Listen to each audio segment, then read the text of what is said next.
আসসালামু আলাইকুম। খোকা গ্রোতে আপনাদেরকে স্বাগতম। ইতিমধ্যে অতিরিক্ত বর্ষার কারণে প্রচুর পানি হয়ে গেছে, যার পরিপ্রেক্ষিতে আমার খামার চুইচুই অবস্থা, পানি পানি। সেই জন্য আমরা পাইপ নিয়ে আসলাম কিনে। খোকা এগ্রো যাতে পানি নিষ্কাশন করে যায় দ্রুত, যাতে মাছ চলে না যায় অন্য কোথাও। সেই জন্য আমরা একটা জায়গা নির্ধারণ করলাম, ওই জায়গাতে আমরা পরিষ্কার করে ওই জায়গাটা দিয়ে আমরা পাইপটা বসাবো।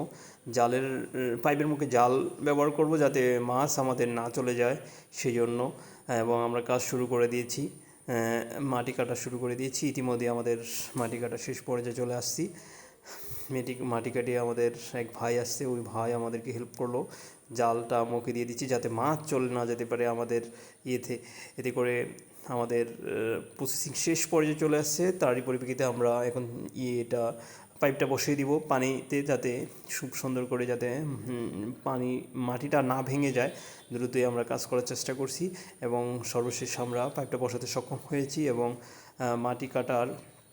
মাটিগুলো দিয়ে আমরা আবার ঢেকে দিচ্ছি যাতে এখান দিয়ে কোনো প্রকার পানির সাথে মাছ চলে যেতে না পারে। তারই পরিপ্রেক্ষিতে খোকা এগ্রোর কার্যক্রম আজকে এখানেই শেষ হলো।